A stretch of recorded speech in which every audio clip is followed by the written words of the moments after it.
வணக்கம் நண்பர்களே, கமெண்ட்ஸில் கேட்ட கேள்வி தான் மலர் மருத்துவம் என்றால் என்ன. மலர் மருத்துவம் அப்படின்னு பார்த்தீங்கன்னா, முதல்ல நான் இதை சொல்லிடுறேன். மலர் மருத்துவம்ன்றதே தவறு. மலர் தீர்வுகள் என்றது தான் கரெக்டான வார்த்தை.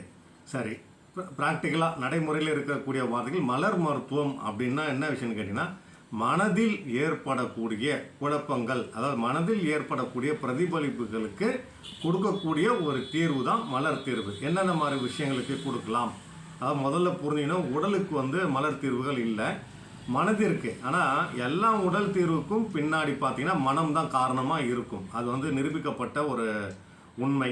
சரிங்களா? இப்போ மனதில் ஏற்படக்கூடிய பிரச்சனைகள் என்னென்ன, அதுக்கு என்னென்ன மாதிரியான கொடுக்கலாம் பார்த்தீங்கன்னா, மனதில் ஏற்படக்கூடிய பயம், பதட்டம், டென்ஷன், கோபம், பழிவாங்கும் உணர்வு, தன்னைத்தானே தனிமைப்படுத்தி கொள்ளுதல், சொல்லிட்டே போகலாம், நிறைய இருக்குது. ஒரு குறிப்பாக பார்த்தீங்கன்னா ஒரு 40 மனநிலை கொடுத்துருக்காங்க. ஆனால் நிறைய இருக்குது. அதாவது ஆள் துணை தேவைப்படுறது, விவரிக்க முடியாத பயம், தெரிந்த பயம், கண்ட்ரோல் பண்ண முடியாத பயம், மரண பயம், நிறைய இருக்குது. அதாவது மினிமம் புக்கில் கொடுத்துரு 40 விதமான மனநிலைகள்.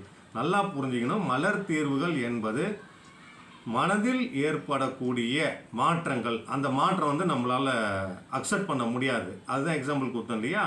பயம், பதட்டம், கோபம், இந்த மாதிரி விஷயங்களுக்கு மலர் தீர்வுகள் பயன்படும். இதற்கு பயன்படுத்துறதுனால தான் மலர் தீர்வுகள், அதுதான் கரெக்டான இது. மலர் மருத்துவம்ன்றது நம்ம மக்கள் நடைமுறை வாழ்க்கையில் சொல்லி சொல்லி பழக்கமாயிடுச்சு. மலர் மருத்துவம் என்பது உடலுக்கு இல்லாமல் மனதில் ஏற்படக்கூடிய பிரச்சனைகளுக்கு தீர்வாக கொடுக்கலாம். இதுதான் மலர் தீர்வுகள்ன்றது. இதுதான் நிஜம்.